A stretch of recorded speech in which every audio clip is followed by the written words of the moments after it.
Baseball isn't just numbers, numbers, numbers. This game is not being played on computers. You don't do that with a bunch of statistical gimmicks. You don't put a team together with a computer.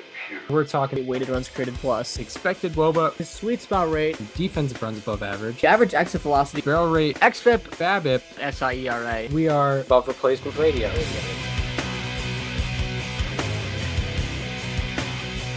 And welcome to Above Replacement Radio, where we're talking baseball kind of whenever. I'm your host, Chris Gianta. Over there on the other side of the screen is Daniel Curran. How you doing, Daniel? Chris, I'm doing very well today. The AL and NLDS have come and gone. We are down to 4 teams remaining before the end of the season. And we had some pretty good baseball happen over the span. I mean, we had like a pretty clear game of the year contender on Friday. We've had some, just a very interesting baseball, right? 2 5-game series, no sweeps, 2 series ending walk-offs. Like, this was probably one of the better LDS rounds in recent memory. Yeah, absolutely. Absolutely. I remember, I think 2 years ago, at least up through the LDS round, like there really wasn't a whole lot of action. I remember all the wild card rounds were sweeps, and I don't think any of the LDS games went 5 innings, and I don't think any games went like extra innings or anything. So you do have to, we called out when it was boring, so we should at least appreciate when that is not the case, and it is far from the case. So yeah, it has been very refreshing to see winner take all games and high intensity playoff environments, because that's what we get excited for every October. Yeah, no, this is a lot of fun. The one thing I did not care for, and this was more present last night than it was on Friday, if you're watching this on Sunday, was like the TBS broadcast. Like, what are we doing with the silencing crowd noises? This was the case both at American Family Field and at Wrigley, but I especially noticed it last night. Like, you could, if you watch back any of the 3 home runs the Brewers hit, you could barely hear the crowd, and I didn't appreciate that. Yeah, I always say anytime that happens, Fox, I feel like, has always been good. So Fox did a great job. Like the Mariners game, and like the Yankees, the Blue Jays series, like they nailed it. Yeah, because even during the whatever the opposite of the peak of Joe Buck's commentary, like back in like the early 2010s, I would at least think to myself, well, at least he's letting like the crowd do its work, and like letting that happen instead of talking over it. At least, like, the silver lining is there. If there is a silver lining, that's the case. But yeah, you need your crowd noise in the play. That's what it's all about. Yeah, no, I need to hear American Family Field going wild in Game 5. I can't have, no disrespect to Alex Faust and Ron Darling. They're great at what they do, but I need to hear that crowd. 3 solo home runs, all crucial in a do or die game. Like, come on. Yeah, absolutely, absolutely. But yeah, speaking of the Brewers and Cubs, that series went 5. The Brewers ultimately came out on top. All the home teams won in each game there. What were kind of the general takeaways from how this series went down? Yeah, this was such a fascinating series because, like, it felt like neither team really had any pitching, but also they did. Like, the Brewers kind of were running out the same strategy every night. Like, Freddie Peralta wasn't really, at least in Game 4, did not go deep into that game. But the Cubs, they did a lot of their work in the first inning in this series, and for the most part, that actually helped them, definitely at Wrigley. They scored 7 first-inning runs at Wrigley, won both of those games. But throughout the series, I mean, the takeaway for me was just the Brewers bullpen. Overall, in innings 2 through 9, throughout all 5 games of the series, the Brewers allowed 5 earned runs in 40 innings. That's a 1.13 ERA. They allowed an opponent slash line of 175, 252, 299 for a 551 OPS. It was a 31% fly ball rate that the Cubs put up in these innings, but only 22.6 of those fly balls were pulled. So this was just a very impressive showing from the bullpen, which, was very essential for them winning this series, because they went bullpen game, I think, 3 times in this series, including last night. And like I said, Peralta didn't exactly have the best game in game 4, so they needed him there as well. But yeah, this was definitely like the Brewers' array of pitching coming out party, whether it was Aaron Ashby, whether it was Jacob Mizorowski, who was fantastic in his 7 innings, Chad Patrick, Abner Uribe. Like this was the Brewers' pitching depth on full display. Yeah, absolutely. And very symbolic of how the Brewers have won games in general this year. You know, Mm. they don't have the team does not obtain a star, and yet they're winning, yet they had the, you know, National League you know, they have the 1 seed in the National League playoffs, and you know, they won this series despite not really having a specific star, whether that be on the mound or at the plate. So yeah, I mean, they yeah, total team effort um, from the bullpen end of things, especially in how they won this series. Yeah. This was like I found it interesting on offense too because game 1, I think there was a lot of people jumping to like the fact that the Brewers scored 9 runs without a home run, and it was a lot of base hits, and it was a lot of moving guys around, and it was a lot of bat bippery, so to speak. In games 2 and 5, they literally only scored on home runs. So this is a very dynamic offense. It can beat you in multiple ways. Um, there was that Ken Rosenthal quote on foul territory back in July, talking about how the Brewers like aren't a very analytical team, which I disagree with because they have actually a lot of people on that staff on the analytics side of things, the scouting side of things, but also just look at how they won game 5. It was 3 solo home runs and it was a bullpen game. Like that's exactly what people were saying analytics were 4 years ago. And it's definitely more than that. I'm not saying that, this is the full proof they use analytics, but they won in a very 2020s way last night. Yeah, it's such a flaw in the narrative. Like the because people assume that like making contact a lot is like anti-analytics, Yeah, and I whereas don't. like the greatest way to boost your expected numbers is making contact and not Mhm. striking out. Like Yeah, strikeouts have an expected batting average, and it's 0. Like it does count against your expected statistics if you strike out a lot. right, yeah, exactly. And you know, there's more there's more to it, and like, you know, obviously there's some hitters that sacrifice contact for power, like, you know, especially like someone like Aaron Judge, who strikes out usually more than the league average. Like he will, because he swings hard and he swings for the fences and it works out for him. But yeah, the idea that um that like teams are preaching striking out more is kind of what makes someone like Ken Rosenthal say that. But yeah, I guess speaking of the anti-analytics or whatever, the Brewers did absolutely mash with runners in scoring position in this series. They slashed 306, 447, 528 with a 975 OPS. Which definitely helped them out. The Meanwhile, the Cubs hitters, they slashed 148, 303, 370 for a 673 OPS with runners in scoring position. So Brewers hitters That, were getting hits at about double the rate with runners in scoring position. but also slugging, right? I mean, the Cubs are slugging with runners in scoring position too, but yeah. Yeah, I mean their ISOs were probably actually pretty similar Hmm. with runners in scoring position, but yeah, you know, in terms of getting hits, Brewers hitters were getting them at about double the rate that Cubs hitters were. Um and yeah,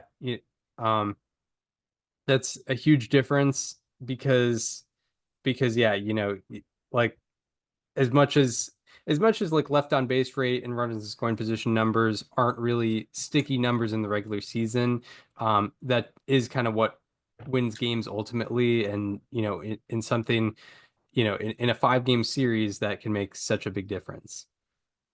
Yeah, absolutely. And the Cubs did actually have good expected numbers with runners in scoring position. I think they had a 600 expected slugging as a team and a 370 slugging overall. So a Oof. lot of warning track balls, a lot of straightaway fly balls, opposite field fly balls. I believe 10%. I believe it was 11.8% of their plate appearances with the runners in scoring position ended with a fly ball hit either straightaway or to the opposite field. Wow. Wow. which that'll do it. Something that I also just found very funny about the Brewers offense, they did hit with runners in scoring position a lot, but that's kind of only when they hit for the most part. They had essentially three hitters that dominated, and everyone else was bad. Andrew Vaughn, Jackson Chourio, William Contreras, they all had an OPS above 980. Vaughn was actually at 1126, Chourio at 1088, and then Contreras at 983. Among like the regular players, nobody else had an OPS above 680. Yelich was fourth highest at 679. And then it was like Durbin at 618, Perkins at 598, Frelick at 594. But all of their WPAs are around neutral, so they were doing it. Those few hits they were getting, they were actually doing it when it mattered. Yeah, right. Yeah, it seemed like they perfectly timed all their production.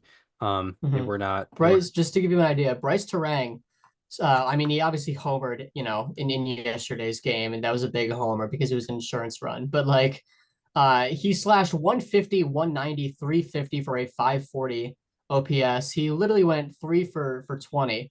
He had a higher WPA than Kyle Tucker, who had an 866 OPS in this series. yeah, that crazy how it works sometimes. Let's That's talk for about sure. doing it when it mattered. Yeah, exactly, exactly. It's like Derek Jeter having a career 838 playoff OPS and a career playoff win probability of 0.01. Bet you didn't know. Yeah, Bet you yeah, didn't know people. that Derek Jeter's playoff win probability had He is actually almost did more to help the Yankees lose. yes in the playoffs. Yes, Mr. Yeah, the clutchest Mr. player of all November. time, Yeah, they call him Mr. November. Mr. November. Yeah, Yeah, I mean, I'm sure his November stats are decent, but he did hit that one home run that one time. yeah, yeah, he did. Torch Yeah, shot. yeah. Um, I want to talk about just some of the notes from these games. We can kind of run through these. Game two, this was a game where every Brewers run, all seven of them were scored on home runs by, well, I believe it was Contreras, Vaughn, and Chourio. Was it the big three? Um, Possibly, yeah. I'm pretty sure it was. But the Brewers, the Cubs scored, I believe, all their runs in the first. Or no, they scored every run in the first inning on a 3-run homer by on a 3-run homer. And beyond that, it was not just it was a really good showing from I'm gonna make sure I get this right. It was the Seiya Suzuki 3-run home run in the first inning. And then after that, Aaron Ashby started the game. He pitched 1 2/3. And after that, it was 7 1/3 from the Brewers bullpen, 1 hit, no runs, 2 walks, 10 strikeouts, one batted ball with an expected batting average above 280. Overall, for the Brewers bullpen, it was an opposing 0.75 expected batting average, a 0.87 expected slug, a 1.21 expected WOBA. Yeah, 0.75 expected batting average, 0.87 expected slugging, and 121 expected WOBA. Pretty absurd. And yeah, Jackson Chourio hits his fourth inning home run came off a 101.4 mile per hour fastball. That Daniel was the Palencia. that was the fastest pitch to be hit for a home run in the postseason in the pitch tracking era, which goes back to 2008. Yeah, Daniel Palencia. It wasn't even that bad of a pitch, if I remember correctly. Yeah, I don't recall that either. I'm gonna check. But but yeah, Oh no, actually, it was quite a bad pitch. He literally threw the same pitch 3 times in the same at bat. It was a 100. If you're gonna throw the same pitch, make it a 100-mile-per-hour fastball. But he did throw it over the heart of the zone all 3 times. yeah. Well, The one that he hit for a home run was actually considerably faster than the others. The others were 100.5, 100.8, and then the one he hit was 101.4. right. Well, good on It was a good on 3-run homer. Chourio catching up to that. 3-run homer for Chourio. Yes.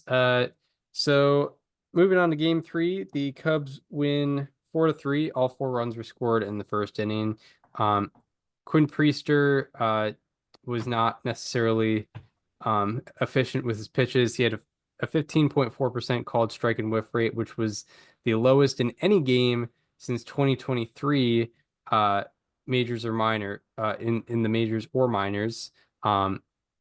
What was the minimum pitch count on that stat? I don't think there was one.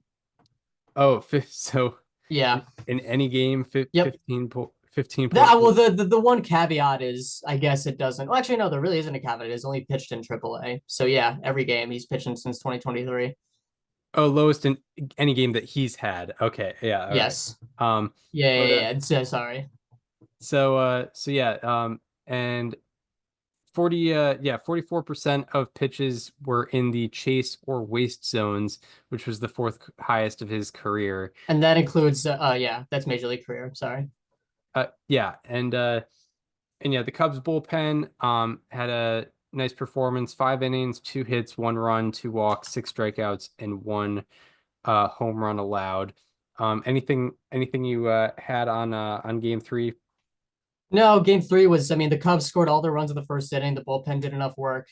Game four, this was probably the most forgettable game of the series, no disrespect. The Cubs scored three more in the first inning. They won 6-0. They hit very well in this game. It was a 324 expected batting average, a 47.6% hard hit rate. Kyle Tucker homered in this game. I know that. There was a couple others as well. Yeah, it was just a good 6-0 win for the Cubbies. Michael Busch homered. He had a very good series. Ian Happ homered. All of them were barrels. Yeah. Yep. Yep. Um, Shout out to Matthew Boyd. He rebounded very nice in his first start.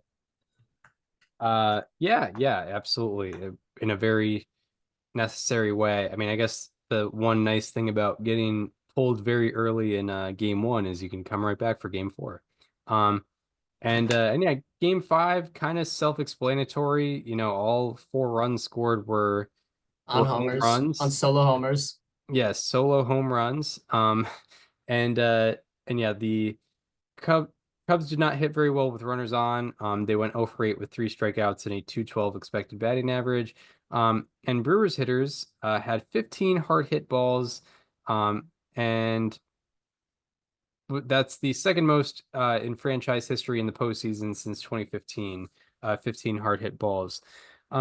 So yeah, I mean, yeah, a very good back and forth series here. Even if it is weird to say because like 3 of the games were kind of lopsided in a way, but Mhm. ultimately it came down to a game five, and the game five was pretty competitive all the way through. So this is obviously what appears to be the end of Kyle Tucker's Cubs tenure. Jesse Rogers of ESPN has been like banging the drum of they're not going to re-sign him. They've never intended to re-sign him. It was all for this year. Um, and we'll see what we'll see what happens in his free agency. I don't really know how to evaluate that one at this point because he was obviously a legit MVP candidate for part of the season. He suffered 2 injuries: the hairline fracture, the calf strain, which derailed his performance for a lot of the second half and even beyond that into like June. So we will see what happens there. Um, like I think he definitely, unfortunately, played his way out of a lot of money between the postseason series. Like I mentioned, like 866 OPS, but he had a negative WPA, which probably won't help his cause. I don't think it'll hurt it too much because it is only a short sample. But I'm very curious. I think if you ask me what Kyle Tucker was going to get in free agency in May, my answer now would be much lower than it was at that time. Right. Yeah, exactly. And if yeah, breaking down kind of what happened with him from June 29th on, he posted a 692 OPS. He had a 252 BABIP in there, but still I think he was underperforming in the final 54 games of the year. I'm sure injury had a good bit to do with that. But ultimately I think, his numbers kind of went back to what they were before 2024, which is Which is obviously still very good. a really, really good player. And I mean, he will get hundreds of millions of dollars still. 100, yes. It's just maybe he won't get 600 million. Um, No, but no. yeah, he will, I'm sure he'll There get. was a point in the season where I could have told you that contract was going to start with a 5. I don't think that's going to happen. Yeah, right, exactly. Um, Yeah, we'll get more into that free agency talk during the off season, but yeah, this is it appears to be it for the Kyle Tucker era in Chicago, unless they change their minds now. But Jesse Rogers has been very insistent that they are not re-signing him, and they never were re-signing him. yeah, very, yeah. It is kind of interesting because I feel like the Cubs haven't had a big, haven't signed a big deal. I guess Dansby The Swanson, I guess, Dansby would be the Swanson is the exception. only person signed through 2027 guaranteed on this team. Yeah, yeah, and they That's signed not that's not him. good. That you can't have that. Yeah, he's entering his fourth year of the contract this upcoming year. But Do they have any money coming off the books other than Tucker, who made 16 million this year? yeah, I Is don't. this the end of the Tyone contract, or is there one more year of that? I think there's one more year of that. Yeah, he signed There is, yeah, 4 years entering. ahead of 2023. Yes, They do have decent money coming off. I mean, 12. I mean, how much? I don't think they paid Taylor Rogers 12 million because he was also on the Reds this year. right. A bunch of smaller names. I mean, I'm sure they will take Shota Imanaga's $15 million player option. Actually, that's on him to do. It's not the Cubs to do. But Mm, I don't know. I think he probably takes that. He had a rough couple of months there, including in the playoffs. yeah, yeah. He's set to make 30 million over the next 2 years, both in player opt outs. He might find more than that. I don't know. I really don't know. Yeah, I mean, the Cubs should feel pressure to do something here because I mean they this was a year where they were supposed to win the division, and obviously you could have They got made up for embarrassed. that. You could have made up for that by beating like the Tigers, like beating the Brewers in the Mhm. division series, and all could have been forgiven. And but that didn't happen, and I'm sure home field advantage had a little bit of something to do with that. And yeah, I mean it's hard to it would be hard to just kind of go back into the off season and treat the off season like they treated this past trade deadline. I mean, coming into like this is the second straight year lost the division, and now a division series to the manager that you stole, or the team that you stole the manager of. Like they signed Craig Counsell to that big deal, and he hasn't been able to beat his former team. Like that's an embarrassment. That's not good. Yeah. Like that should not be acceptable in Chicago. And I'm looking at this. They have a lot of money coming off the books after 2026. Ian Happ is owed 19 million next year. Seiya Suzuki is owed 19 million next year. Tyone 18 million. Boyd 17 million before there's a mutual option. Nico Horner's owed 12 million. I would probably try to extend maybe one or two of those guys, but I mean, I think you need to spend money this coming off season, and maybe you front load a deal so that uh, you know but even then, it's 1 year. It shouldn't matter that much to the Ricketts. Yeah, right, exactly. Yeah, they Yeah, I do have a mean, lot of pending for agents after next year, though. A lot of their core. yeah, they've lost the division 2 years in a row to, yeah, a team that they were supposed to be better than each year, and that team also has a new manager, new general manager. David Stearns Mhm. is gone as Yeah, well. the Brewers lost their manager and their GM to big markets, and one of those big markets missed the playoffs, and the other lost to them in the division series. Yeah, and it's not like the Brewers have made any huge off-season deals or mid-season deals in this No, time frame. They've just kind of kept existing and won the division now 3 years in a row. and And for now the they're last 5 years, now they're moving on to the NLCS. they've missed the Um, playoffs once since 2018. Pretty crazy. Pretty They're well absurd. run. Very good run. But yeah, so on to the next series, which yeah, that started at 4 p.m. last Saturday. The Yankees and the Blue Jays. Yeah, the Blue Jays kind of dominated this one. They won in 4 games and they won all the games that they won pretty decisively. In some sort of offensive explosion. I guess the 5-1 game wasn't anything crazy, but still, I think league average runs per game is less than 5, so they did score above average amount. But And they scored 5 in every game. yeah, they scored. Yeah, they scored at least 5. Yeah, even the game they lost 9-6. You know, it was not because of their offense. They No. went absolutely crazy this series. What did you think about what went down with Toronto and New York? Yeah, this was a routing. Like this was, I think, this was much more of a blowout series than the scores would suggest. Like game two was 13-7. If you watch the game, it was not that close. The Blue Jays brought in a lot of their lower leverage relievers in the late innings who just couldn't get the job done. And they did have to bring in like Dominguez, and they did have to bring in a couple of the guys that they wouldn't have wanted to, but unfortunately had to.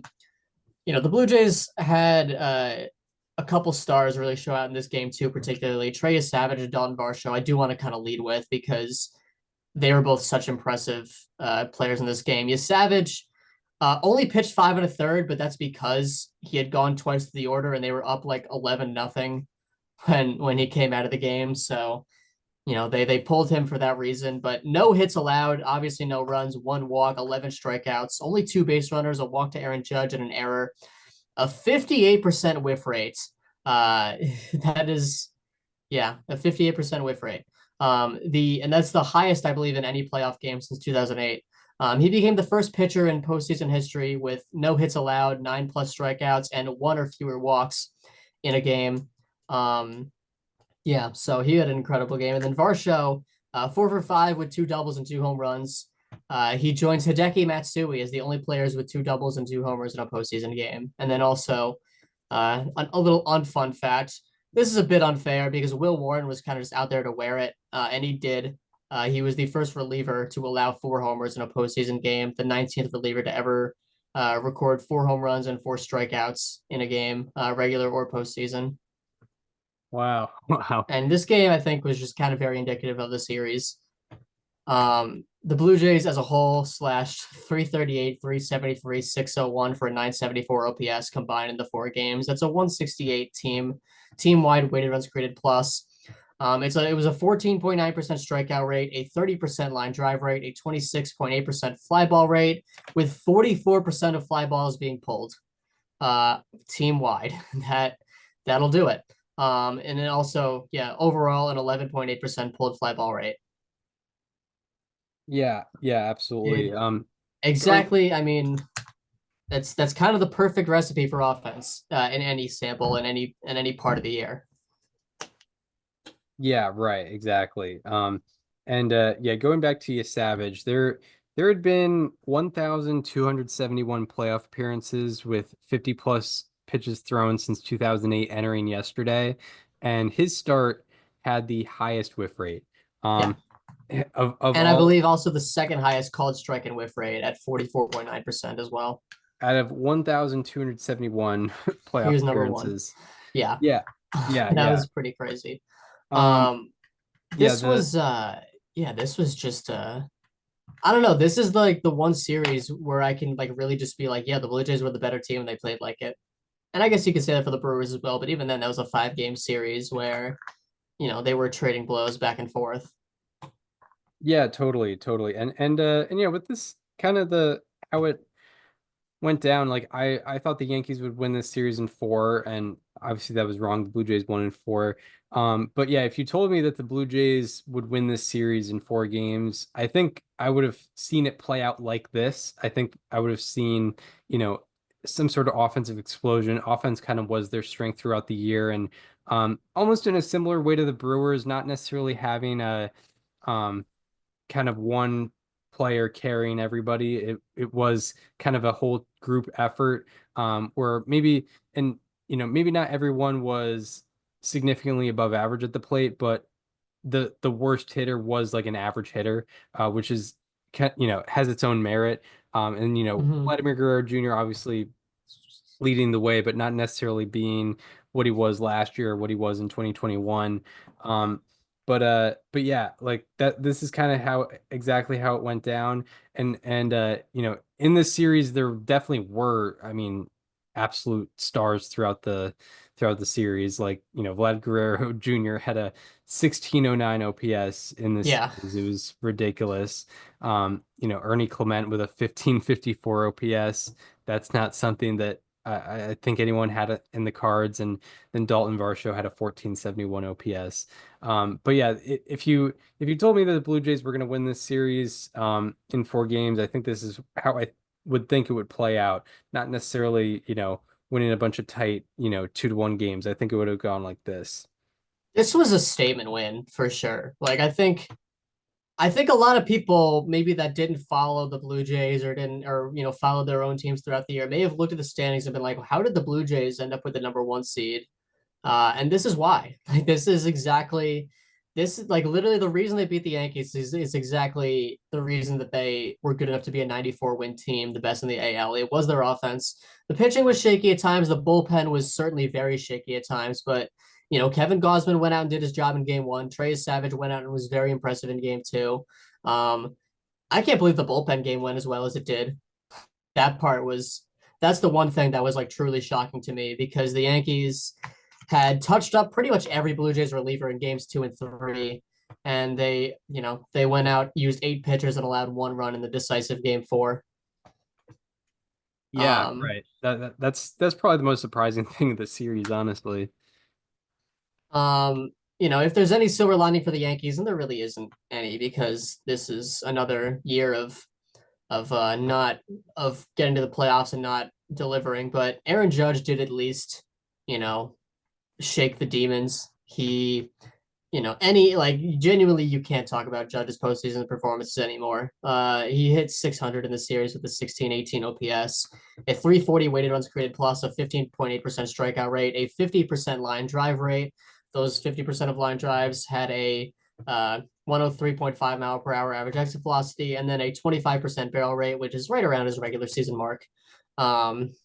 Obviously, he had the home run in game 3 off of Louis Varland that, was like kind of, I feel weird saying moment because, I don't think you can really have a signature moment in a series that you lose and ultimately don't even like get to it.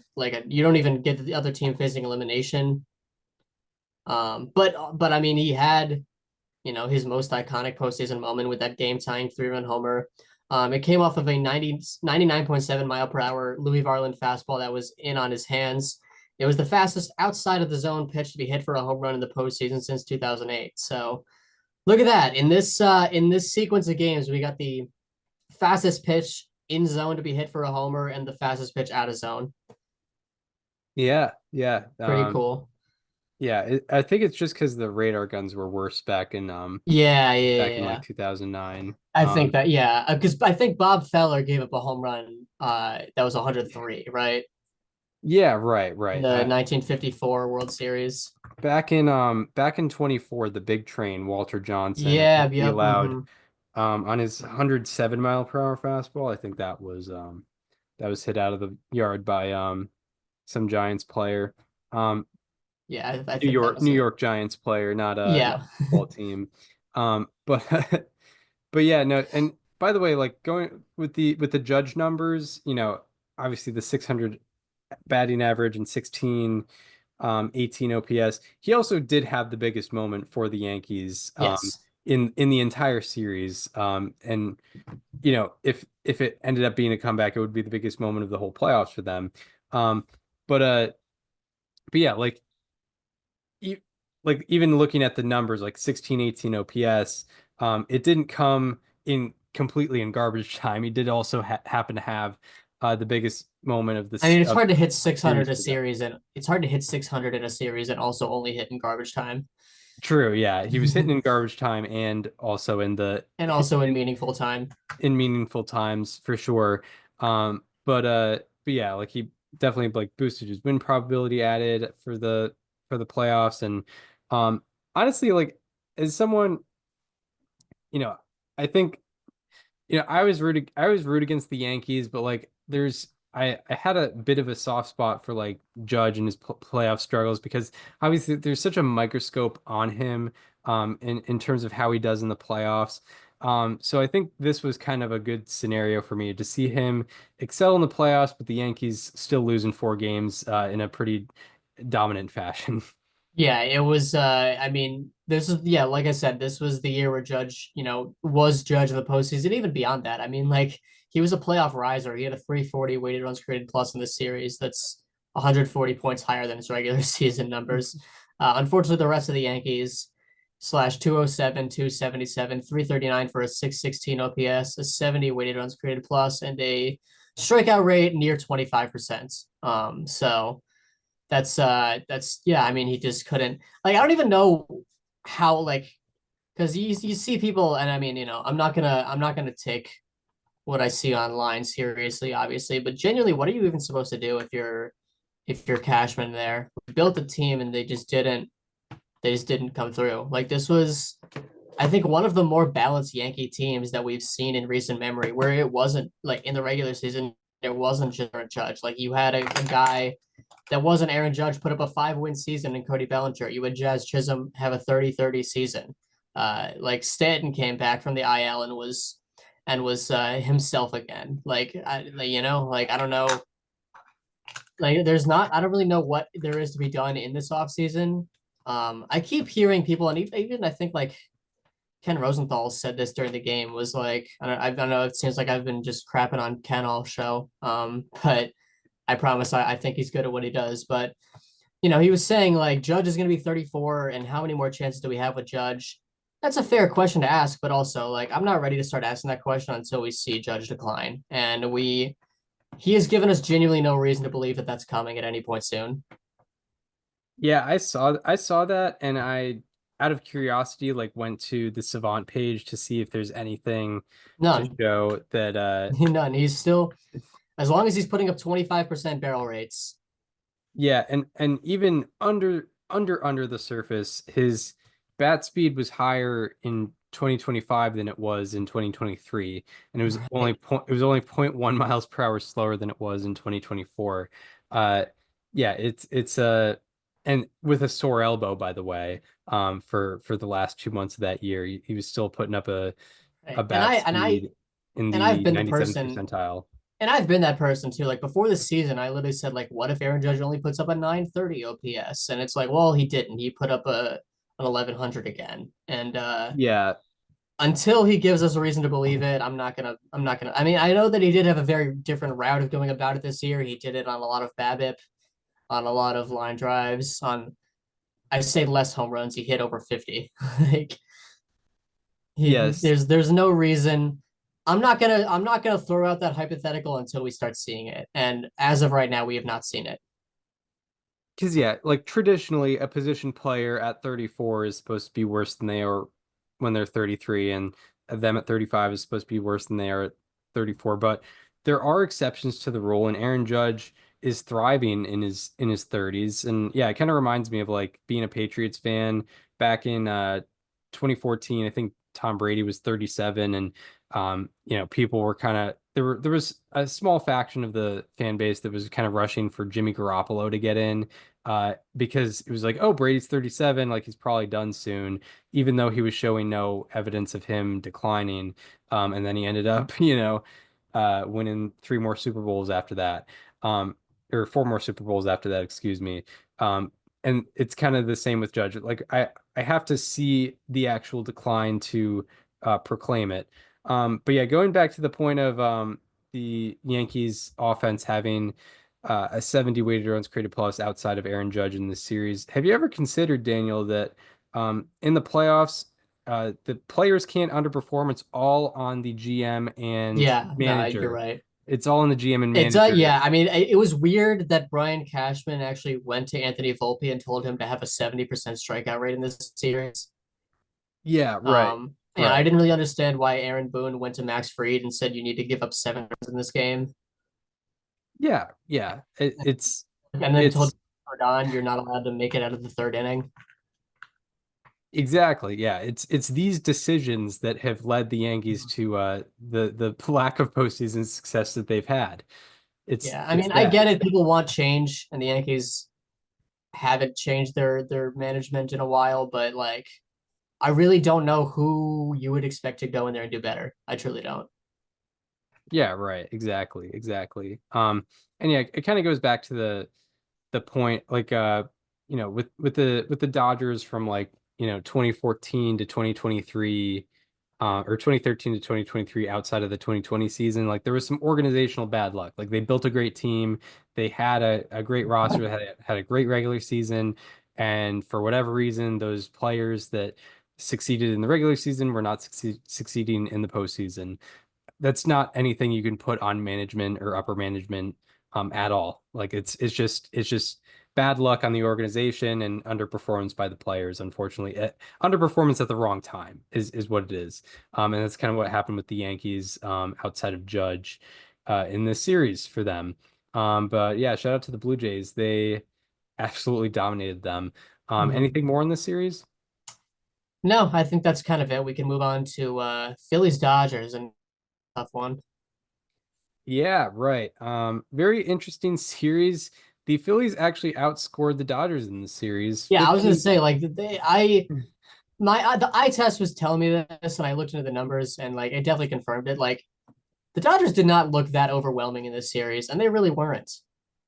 No, no, they weren't. Yeah, the Phillies They outscored the had a they had a Dodgers. five they had a 557 OPS as a team. The Phillies are actually 100 points higher in OPS. Yes, exactly, exactly. Yeah, the Phillies outscored them 15 to 13. Phillies had a 657 OPS, Dodgers had a 557 OPS. And it wasn't even like Dodgers the Dodgers didn't do particularly well with runners in scoring position either. It's just they happened to, they happened to win two one-run games and they got blown out in the one loss that they did Right? Yeah. have.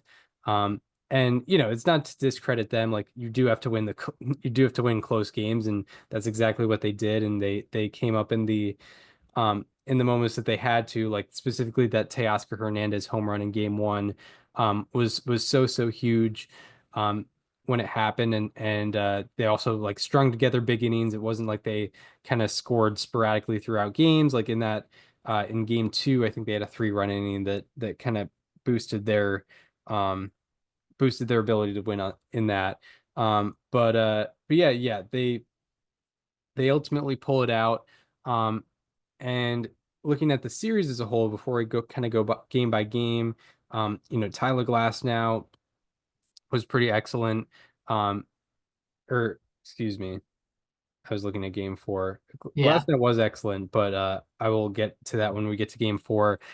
Max Muncy had a 1056 OPS in 10 plate appearances. JT Real Muto had an 1118 OPS in 17 plate appearances, and Kyle Schwarber had a 903 OPS in 18 plate appearances. Christopher Sanchez, even though both games that he pitched, the Phillies lost, he was pretty excellent throughout the series. He had a 2.25 ERA and 2.22 FIP in 12 innings pitched. Roki Sasaki really showed up for the Dodgers in the LDS here. He went 4 1/3 scoreless innings and allowed just one base runner. And then Joan Duran, he went 3 2/3 scoreless innings with 7 strikeouts. But to go game by game, the Dodgers won game two 4-3. That was largely Managerial. that was partially managerial for sure. Um, Blake Snell had an excellent performance. He went 6 scoreless innings with 1 hit allowed, 4 walks, 9 strikeouts, and a 55% Unreal whip. Snellage right there. Yes, that is a pure Blake Snell line if I've ever seen one. He had a 55% whiff right, excuse me, 55% whiff rate, 37% called strike and whiff rate, and 81.5 mile per hour average exit velocity against. And he also allowed 0 batted balls with both 80 plus mile per hour average exit or 80 plus mile per hour exit velocity. And in the sweet spot zone. And you only allowed 1 batted ball above a 270 expected batting average. And out of the 1,271 playoff appearances with 50 plus pitches since 2008, his game two start had the third highest whiff rate. And then Jesus Luzardo also had a very good outing. He went 6 innings, allowed 2 runs, 3 hits, 1 walk, 5 strikeouts with a 35% called strike and whiff rate. Um, And yeah, the Dodgers got ahead 4-0. The Phillies came back. It was 4-1 entering the ninth, or I think it was 4-1 entering the ninth. Castellanos hit I believe a 2-run double in that ninth inning. This was that ninth inning was I'll let you get to it, but that was a poorly managed inning on both sides, but I'll let you get to it. Just want Yeah, to get out there. yeah, yeah. Castellanos Two hits a runs down the line. 2-run double down the left field line with nobody out. Makes it so that it's a 4 to 1-run game. He's on second, and there's nobody out. Um, and then Alex Vesia comes into the game to face Bryson Stott, and Stott bunts. The Dodgers execute a very good real defensive play. play. Yeah. Great play. It's yeah, I think Freeman fielded it, and then he threw it over to Mookie Betts, who was covering third. And then they tagged Castellanos out. And that ultimately shifted the game, and the Dodgers got the final 2 outs and won that game. That bunt play boosted the Terrible. Dodgers win probability 24 percentage points. How it went down. But yeah, what did you have to say on the management? First of all, like Blake Trinan should not have been out there to start the inning. Like it was a 4-1 game. I don't care. I genuinely don't care. Like put Sasaki out there or just anybody else. Um, I know that like we talk about, we talk about how like him manager. We just finished talking about how like sometimes players just underperform and it's not on managers whether players do that or not. Blake Trinan had no business being in a high leverage situation there, even if it was a 3-run game and you thought you could sneak a couple outside of him. Over his last 10 regular season starts, which starts with the infamous Baltimore outing, he had an 11.74 ERA and a 6.40 FIP, and he was out there in the ninth inning. I am kind of curious: is there anybody the Phillies could have pinch ran for Castellanos in that scenario? Yeah, I don't know. Right, because he was the one that was on. Yeah, because he was the one on second. I'm trying to look at who. I know they pinch hit Bader and then pinch ran Weston Wilson later. They probably could have just pinch ran Weston Wilson. No, because Yeah, Bader, I mean, because Bader hit a single. with your tying run, I think That would have made a lot work more out. sense than waiting till there was outs. I mean, I guess I, Castellanos is actually faster than I would have imagined. He has a 56 percentile sprint speed. All right, Um, Weston Wilson's 70th percentile. yeah, Yeah, if you're but going to pinch like, and who did he pin? they pinch ran Weston Wilson for Harrison Bader instead, who I don't know. I feel like he is faster than Castellanos. No, maybe he's not. No, he totally is. He's 85th. They pinch ran Bader for someone slower. That's very strange to me. Solid work there from Mr. Thompson. Yeah, you could. What? I don't know what's up with that. Weston Wilson had 2 stolen bases this year. It's not even like he was a more efficient base runner. Yeah. I don't get what that's all Yeah, I about. mean, so the Dodgers went through 3 different pitchers in this inning. It was Trinan, and then I believe it was Alex Vesia, and then it was Sasaki. Vesia was the correct option, I would like to point out in that situation, because after Castellanos, it was it was Edmundo Sosa who then became Stott. So you weren't going to have the matchup in that one, regardless. Well, actually, they did have the matchup. They actually a lefty came in and they pinch hit a lefty. Actually, never mind. Stott was already okay. Sorry, it was Stott, Marsh, um and Otto Kemp in that situation. So made sense to bring in the lefty there, and then actually Kemp had been previously pinch hit for Kepler. Okay, I'm remembering this game as it happened now almost a week ago, but when you brought in Alex Vesia, okay, it was Bryson Stott, it was Brandon Marsh, it was Max Kepler. They pinch hit Bader for Kepler and or excuse me for Marsh, and then pinch ran Weston Wilson, which again Bader is faster and plays the same position as Marsh. Yeah, I don't understand what they were doing there. But then eventually they finally brought in Sasaki. He got Trey Turner to, I believe, ground out. Um, I think that was what happened. let me. Yeah, he grounded out to the second baseman. Yeah, I don't know what that was. I don't know why.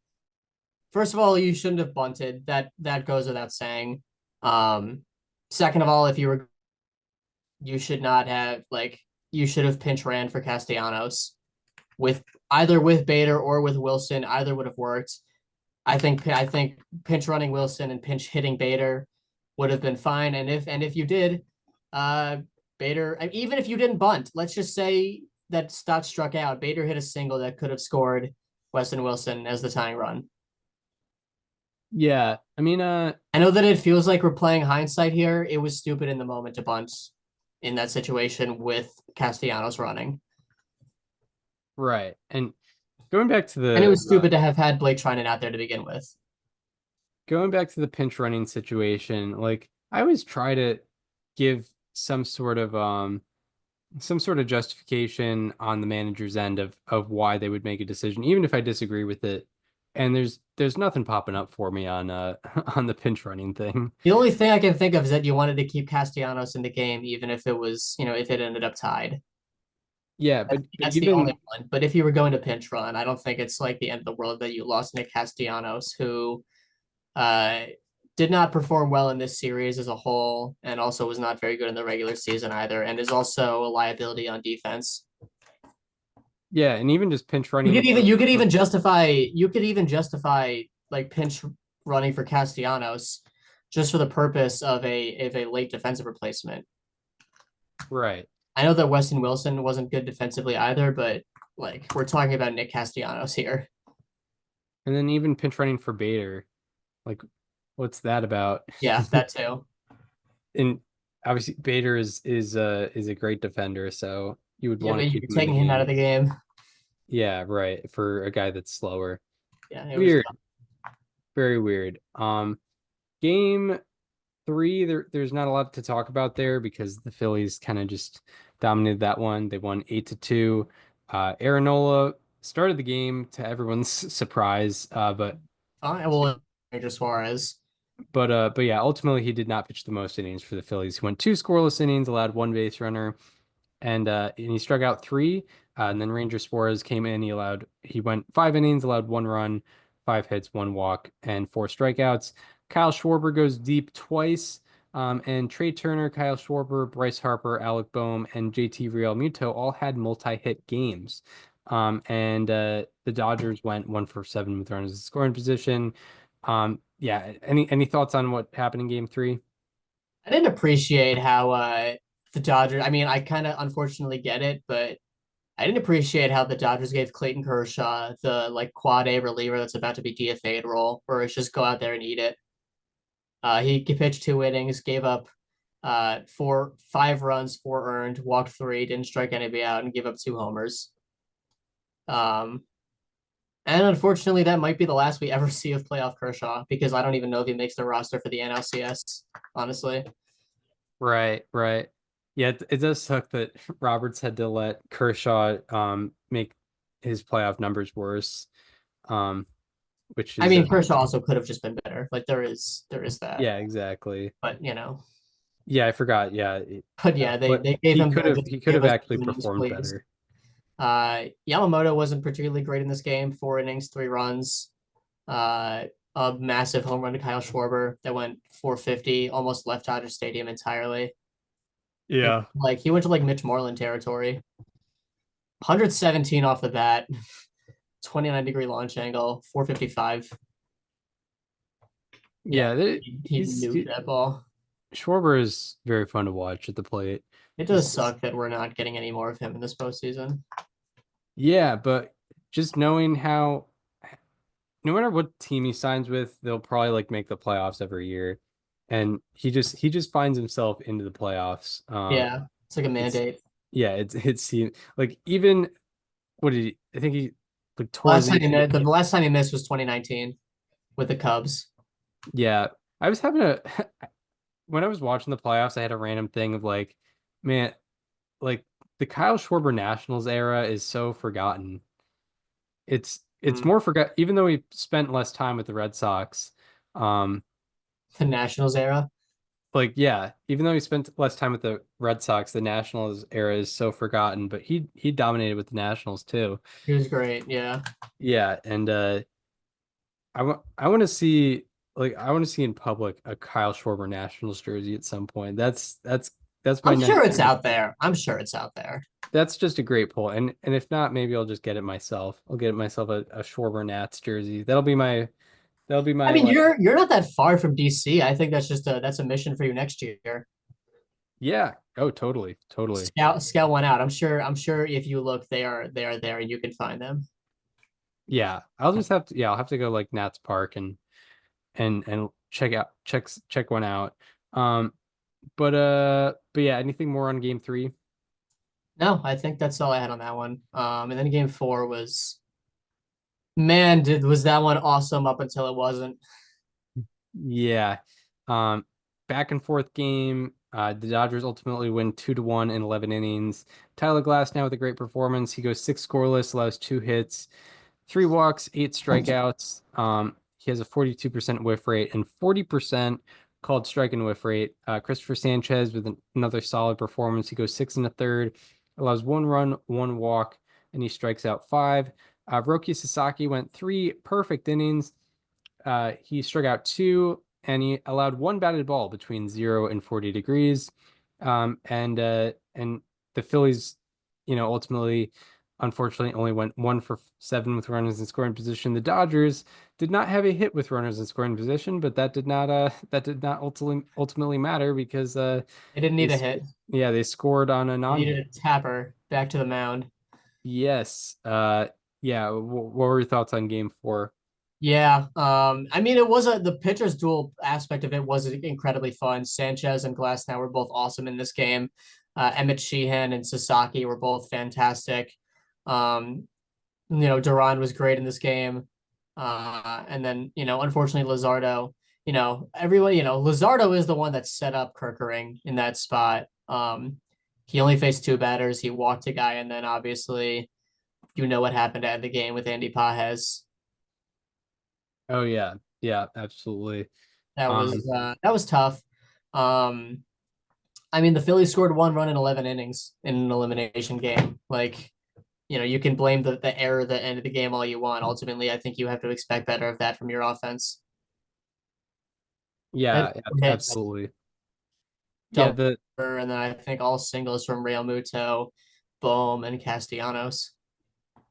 yeah, it'll always get, the especially with the postseason, like, I know Castellanos did a double. Never mind. everything will always get pinned on the moment where the team lost it, um, but like, yeah, the team only scored 1 run. Just like with when Snell got pulled in the 2020 World Series, like the Rays scored 1 run that game. Mhm. That was not really the main factor They that, didn't score after the second batter of the game. yeah, exactly. Like it wasn't the main factor. Like people lose sight of that because of, how big the moments Actionary are. takes. Yeah. But like you could have easily not been in that moment if your offense produced at all. Um, I guarantee you, like, I think Kerkering just forgot how many outs there were the moment the ball was hit to him. Like, I think when he released the ball from his hand to throw the pitch to Pajes, he knew there were 2 outs. The second he bobbled the ball, he forgot how many outs there were. I guarantee you that's what happened. yeah, it definitely seemed Because like that was the yeah, I mean, situation there. I think we all had the exact same experience watching that play where we're pointing to first, just like Castellanos or just like Real Muto was. And we're all free because even if he made a good throw home, like he wasn't getting the runner. Yeah, right, right. It And was the play was obviously to first. He could have walked over there even after bobbling the ball and got the out. Yeah, it was a tough sight for sure. yeah, absolutely. Just yeah, unfortunately, like just continues a trend of Phillies of Phillies seasons ending just on very sour notes, unfortunately. Yeah, it's been a real rough run between like the Jordan game 6, the NLCS choke against the Diamondbacks with like not just the losing the last 2 at home, but like the Alec Thomas home run, the Kimbrel stuff, the Marte walk off, the Lindor grand slam last year, the Kirkering play this year. Like they've only had it harsh since 2022. Yeah, because I remember in 2022 it was like, oh man, they're such a fun wild card team. Like that, it's fun, and now they've gotten good enough to where they have expectations, and they're not fulfilling They're kind of their falling on their face every expectations. time. Yeah, it's unfortunate. Um, but yeah, I mean, yeah, anything more on this series? Yeah, I mean that's I think they will re-sign Schwarber next year. Like I just find it very hard to believe that they would let him walk given the circumstances. Um, and I had these concerns going into this season, and obviously those are only going to be further concerns that I have going into next year, where the team is only getting older.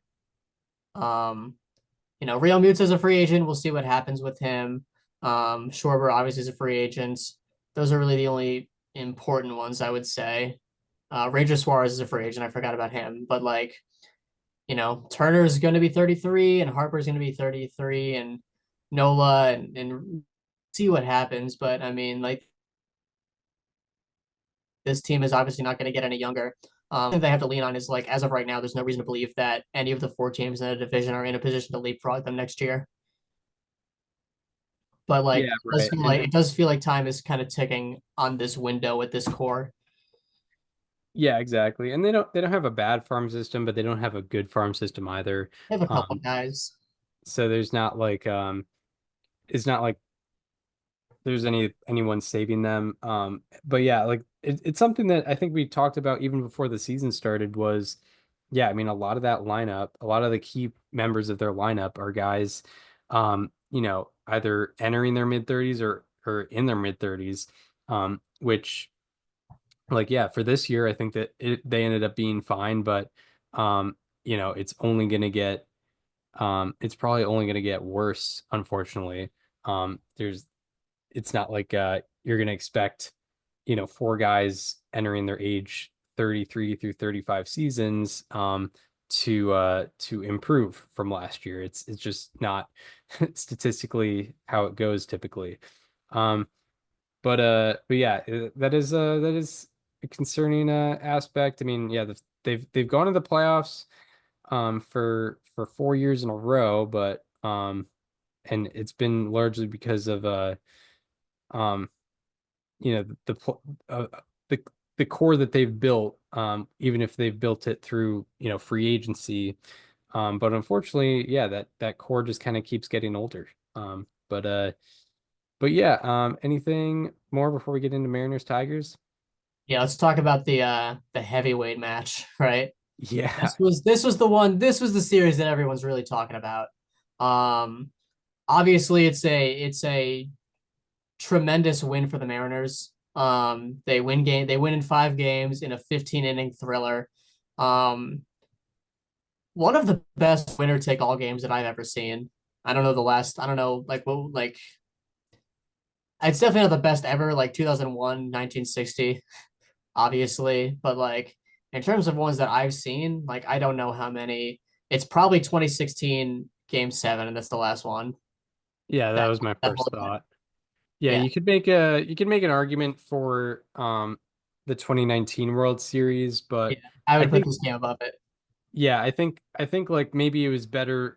Maybe 2019 could have been. You can make the argument it was better because the stakes were so high because it was for the World Series. Mhm. But in terms of an actual like looking at the game in a vacuum, I think this one was better. Like if this game happened in the in Game 7 of the World Series, it would certainly be more exciting than what happened in 2019.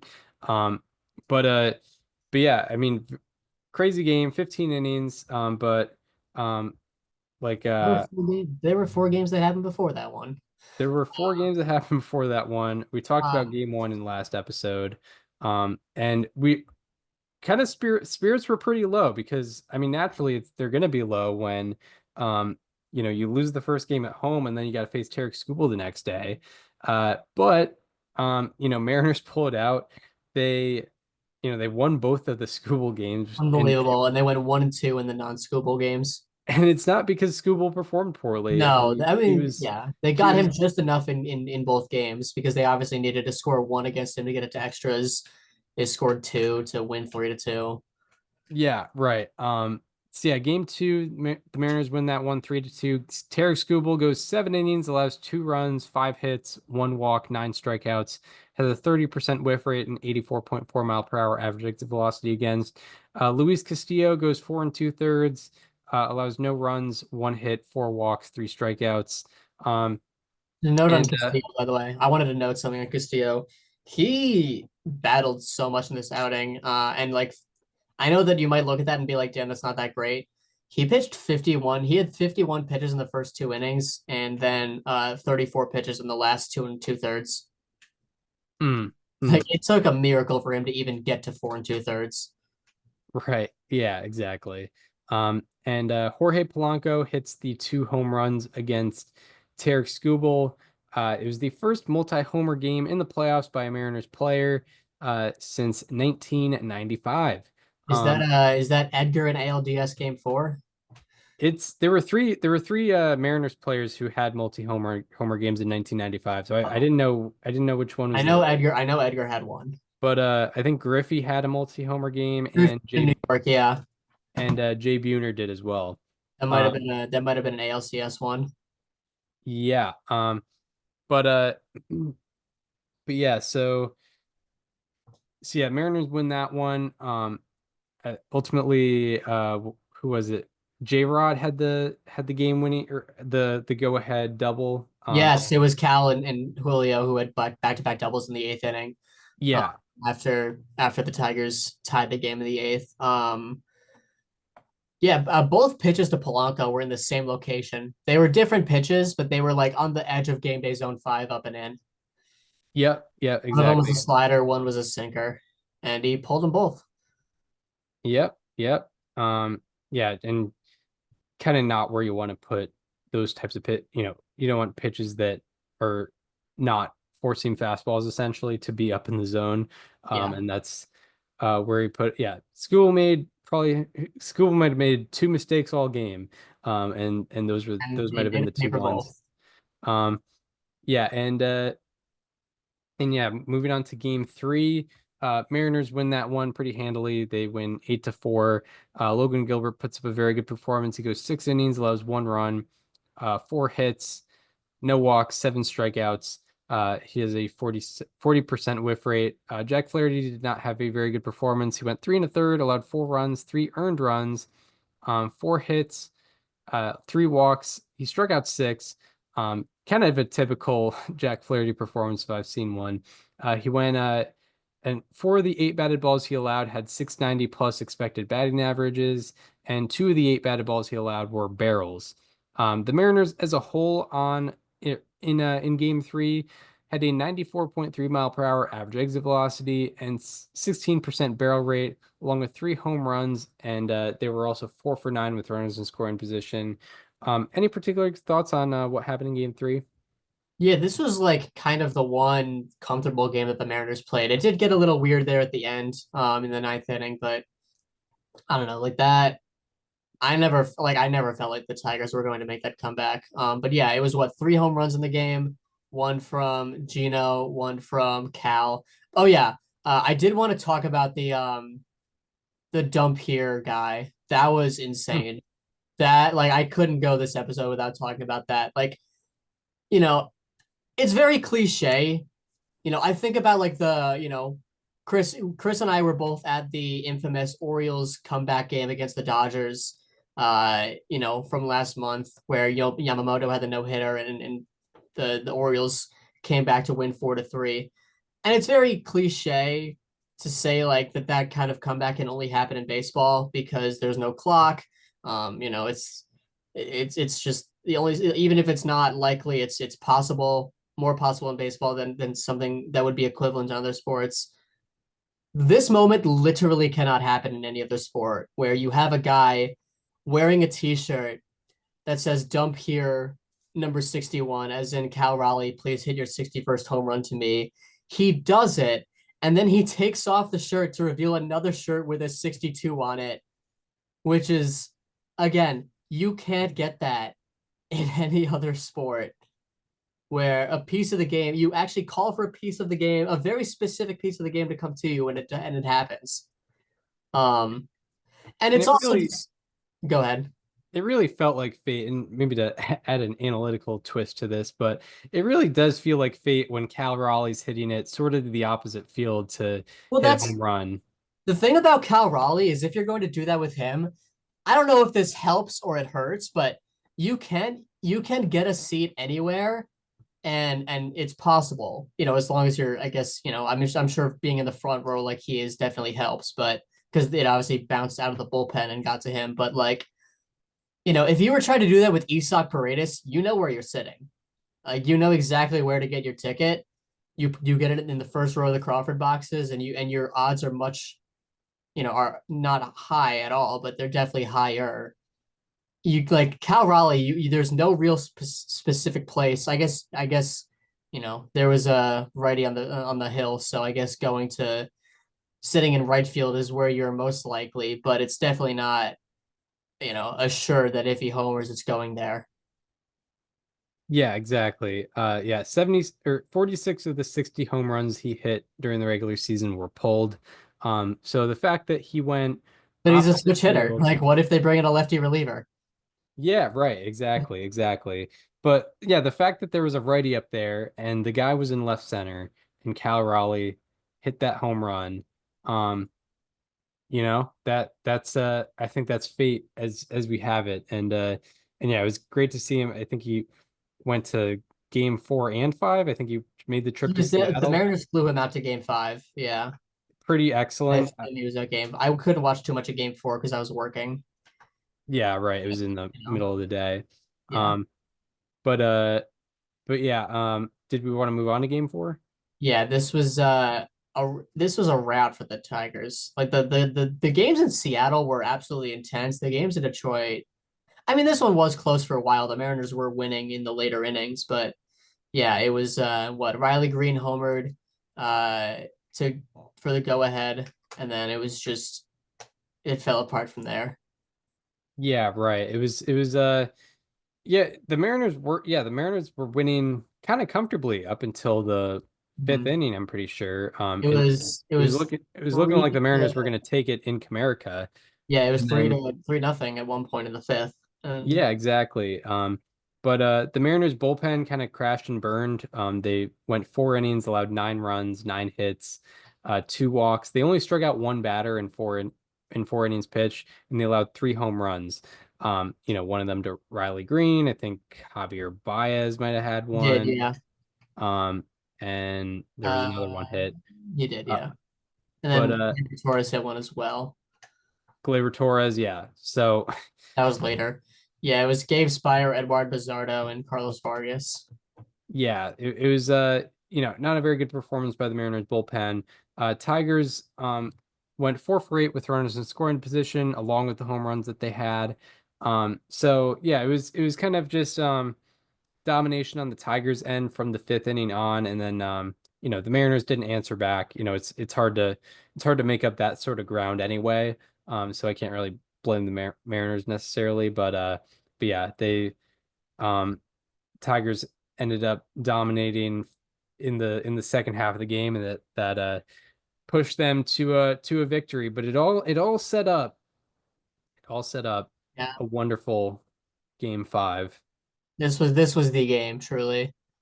Yes, this is peak postseason baseball. This is the where when you're in it, you wish you didn't care who won, which I very much did in this case, and it was 5 hours of pure agonizing torture.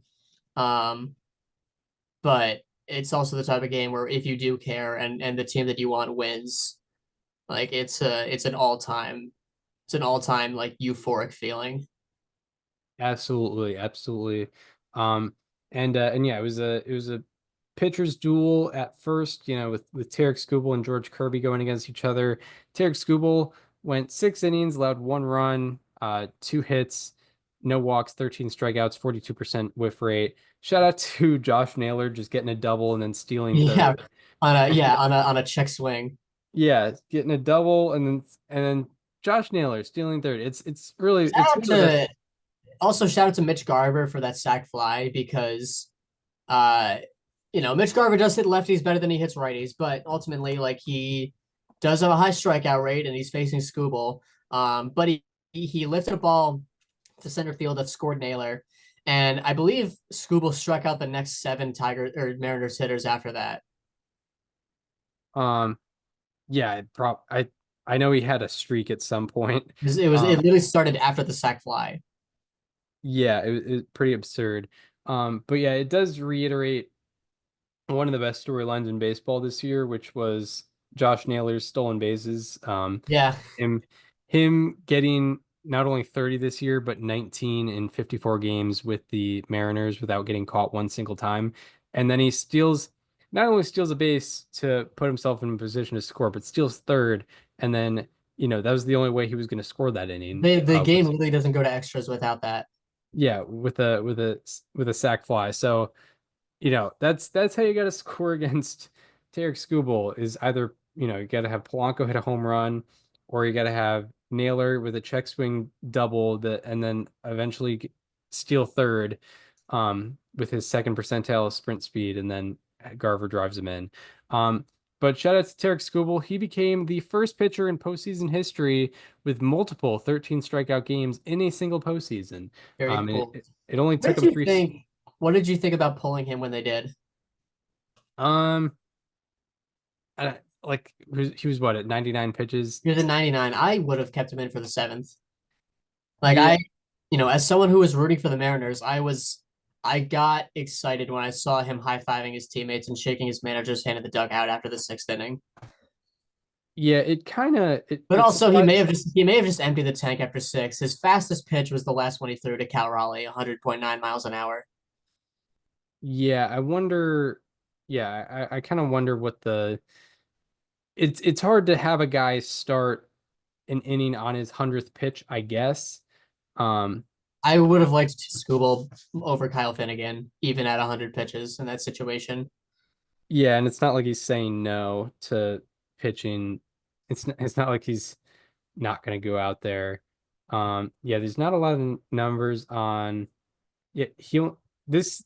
I know this He year. never threw more than 108 pitches in any game this season.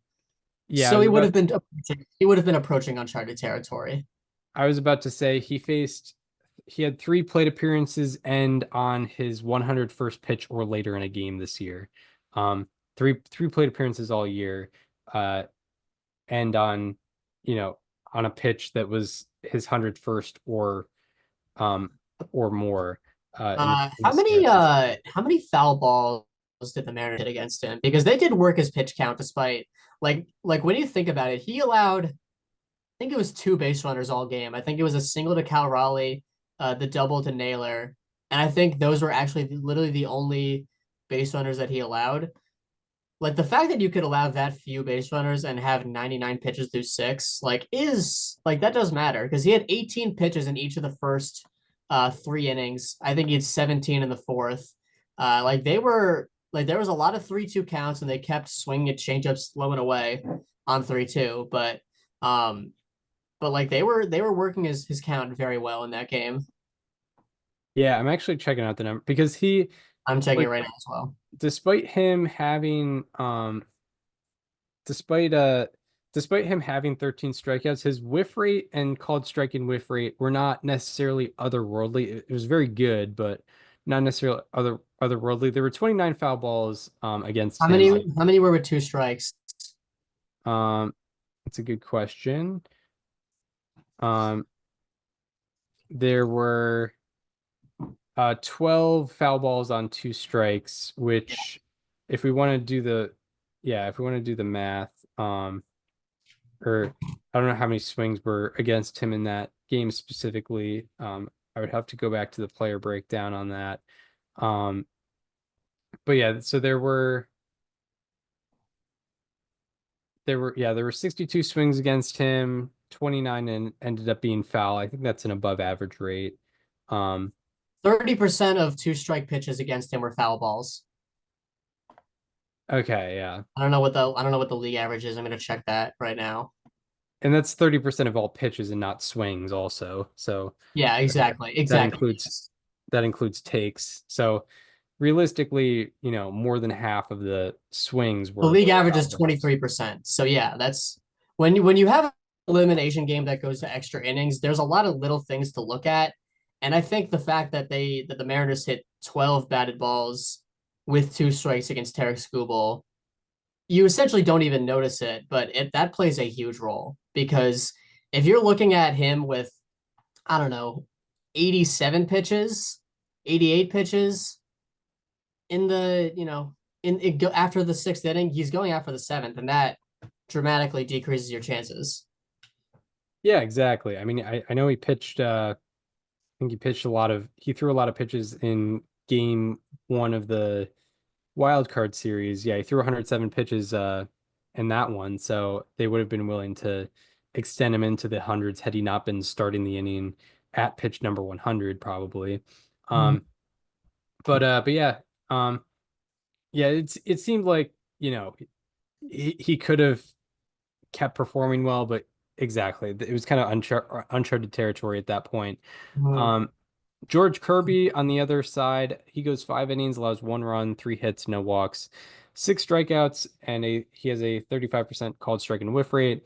Edward Bizardo was kind of the, Wait, I guess, can we go like linear in this game? Because I feel like you need to break this down on a large part, and Bizardo was like way into the extras. yeah, we could do that. Okay, so Kirby, yeah, he was fantastic. Like his like we just talked about Scubal's pitch count. I think he threw like 20 fewer pitches, going through the order twice. I mean, he obviously faced, I would imagine, less batters, but like his pitch count was very low. He was getting a lot of quick outs. He was striking out a decent amount of guys. Obviously, not walking many people because he's George Kirby and that's what he does.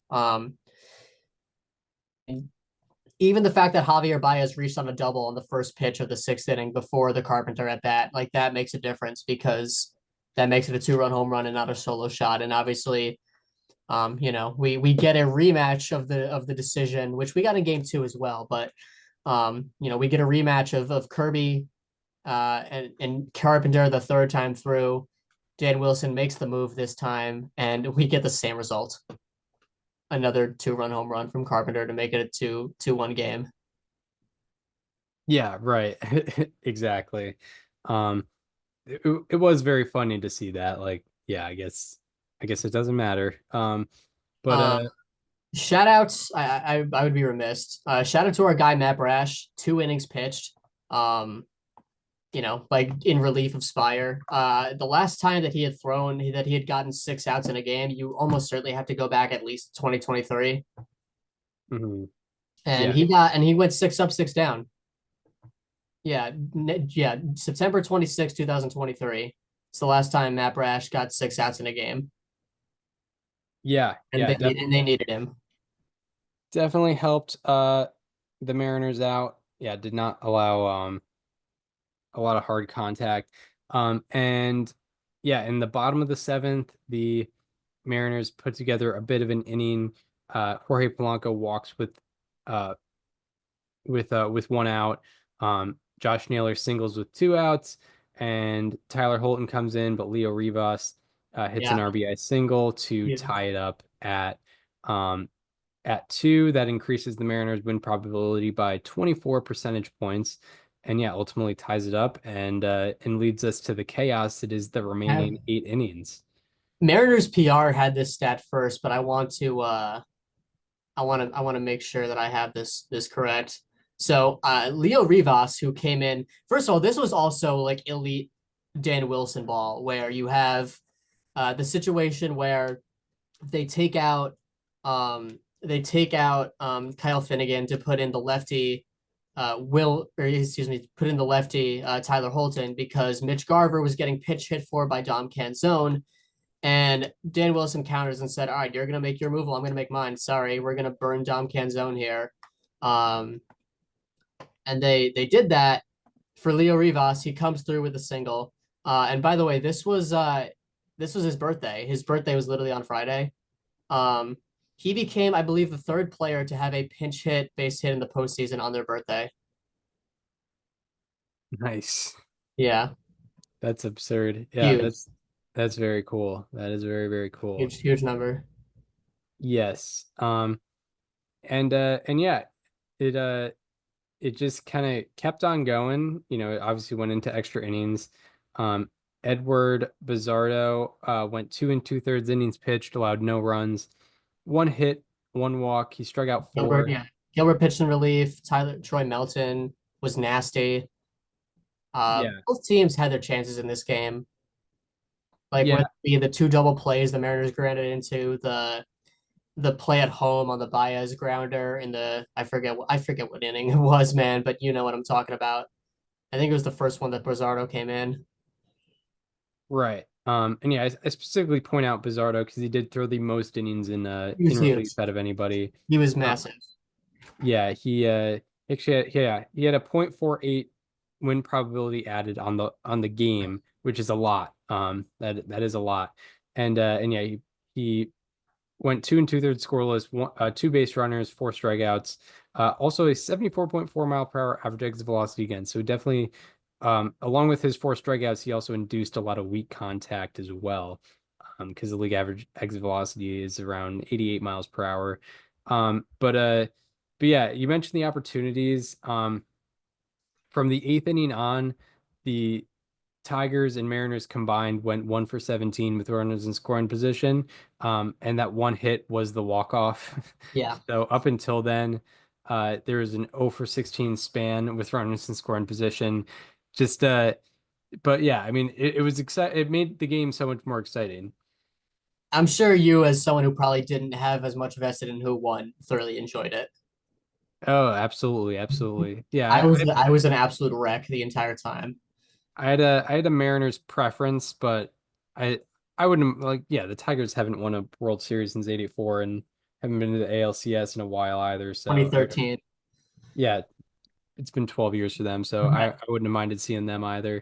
But I But think yeah, I think it's a good thing in general because I think the Mariners are the better team and I think pose a better threat to the Blue Jays. So I think it's just more fun. But yeah, I mean I it is think it is. it was a fun game. Baseball works in such funny ways, and I think it is very cool that 30 years on the 30-year anniversary of the 1995 season, the Mariners walk off in Game 5 of the ALDS. Yeah, it's very I thought poetic. I thought it was like absolute destiny that they would do it in the 11th inning. Hmm. Wait a little longer, but yeah, I mean it is very poetic. One thing that I kind of appreciated, and maybe this is not as much of an observation as I thought, but if you go back and watch like any of the ballpark shots from the Polanco single, there was a huge delay in like the crowd reaction. Like the ball is fully in right field when the crowd starts yelling. And like I don't know, I just thought there was like such a long pause because it was such an up in the air moment. Um, because of how many failures there were with runners in scoring position. Like there was such a large pause that I thought stood out. Yeah, yeah. Yeah, you just got to be sure. You just got to be sure. Um, I would like to point out one specific performance on the losing side of this series, or Please. on the losing side of this game. Kerry Carpenter absolutely Oh my God, dominated. dude. Oh my God. He reached base 6 times. It took him to the 15th inning to retire him. So he went 4 for 5 with 2 walks and a home run. It is the first game in postseason history with 6+ times on base and 6+ total bases. Um, Really? so yeah, shout out to Wow. Kerry Carpenter. Obviously, you kind of have to do that. You kind of have to have an extra inning game for that to happen. So there Sure. weren't a lot of opportunities for other players to do that, but still, unbelievable performance by Kerry Carpenter. I think, yeah, he had 4 hits. And the rest of the team, the rest of the Tigers also had 4 hits. They just did it in way more plate appearances. Shout out to not having the ghost runner rule in the postseason Yeah, play. Like I think the way that MLB handles that rule is objectively correct. Put it in the regular season, but I can't have that in October. yeah, exactly, exactly. It's how a lot of other sports go about things. Like the NFL has ties in the regular season, and obviously you can't do that in the Of course. playoffs. And then And Are then the overtime rules different in the regular season? Yeah, I guess so, right?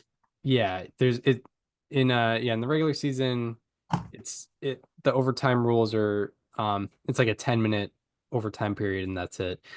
Whereas you just kind of keep going in the playoffs. And then in hockey, you know, there's there's no shootouts in the playoffs either. It's all, overtime. Yeah. Um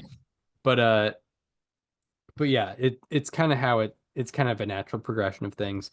Um, but yeah, looking at some of the highlights or some of the good performances of the series, Cal Raleigh put up a 1051 OPS in his 5 games. Logan Gilbert went 8 innings total with 1 run allowed, 1 walk, and 9 strikeouts.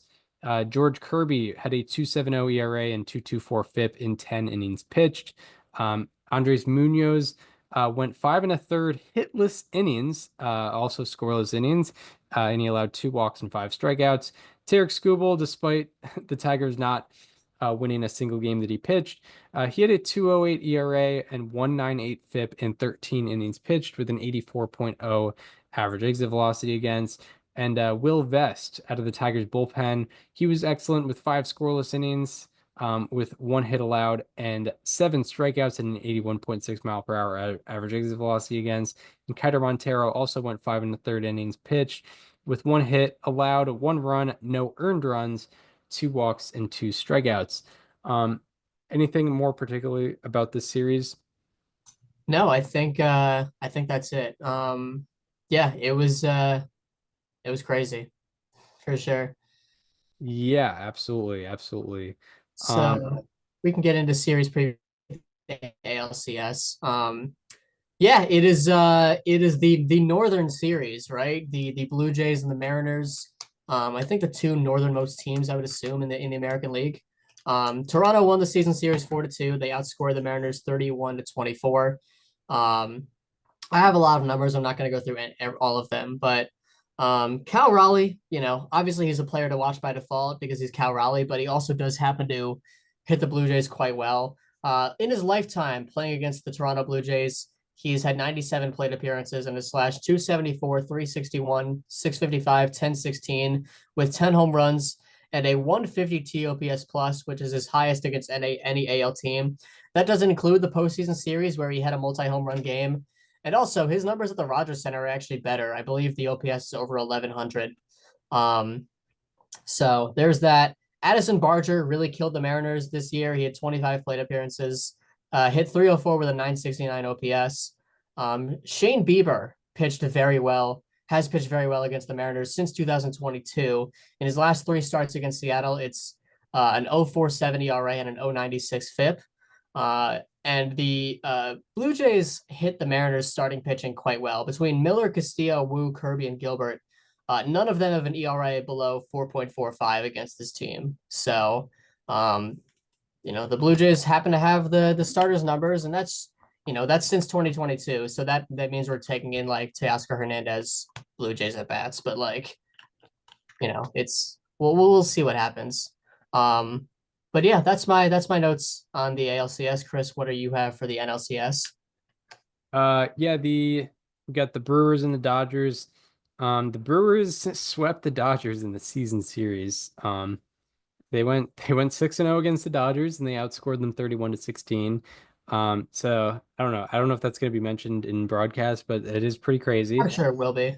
Um, and in terms of significant numbers this year, it's hard to judge based off of 6 games, but Mhm. there were a couple that popped off the charts. Mookie Betts had a 186 OPS against the Brewers this year. That's not a batting average. That's an OPS. That is albeit 6 games, but not a very good performance against the Brewers. And then Freddie Freeman, he had a 419 OPS against the Brewers, and more alarmingly, a 44% strikeout rate against them this year. But it's definitely hard to judge off of 6 games. But yeah, I mean, I going back to the ALCS, I'm very excited about what that's going to bring to the table. I think that has the potential to be kind of a legendary series. Yeah, I am very intrigued to see how the Brewers offense transitions from the Cubs pitching to the Dodgers pitching, where I think there's a lot more sustainability with the Dodgers. There's definitely a lot more talent, a variety of talent, right? Where instead of Matthew Boyd and whoever, as opposing starting pitchers, you're getting Yamamoto and you're getting Snell and you're getting Otani and you're getting Glass now, and then Sasaki out of the bullpen. As far as the ALCS goes, Brian Wu is on the Mariners roster. He had the pectoral injury, but he is returning from that. I think midway through the series is what they were indicating at one point. But yeah, it'll be Bryce Miller for game one tonight. It is kind of funny that we still get that game one mismatch between the team that clinched a while ago and the team that had to go five. Not only had to go five, but had to use literally all their starting pitchers in the decisive game. The real winners of game five were the Blue Jays, because I'm sure they were loving that. Did you see the GIF that the Blue Jays account tweeted during the game? Yeah. The one of like the boxing ref. Yeah. That was a good one. That was fun. Max Scherzer and Chris Bassett are on the Blue Jays roster. Tommy Nance and Justin Bruihl are off. As far as the Mariners, Miles Mastrobuoni is also on the roster. Both of Luke Raley and Ben Williamson are off the roster. Prediction time, Chris. So yeah, I think this is going to be a great series. And I will say, I think I was a little bit influenced by what the Blue Jays did in their 4 games against the Yankees. Because I was pleasantly surprised by them. I didn't expect that to happen. However, I still have the Mariners winning the series. I think they will. I think the teams are going to split the first 2 in Rogers Center. The Mariners will take 2 out of 3 at T-Mobile. The Blue Jays will win game 6, and the Mariners will win game 7.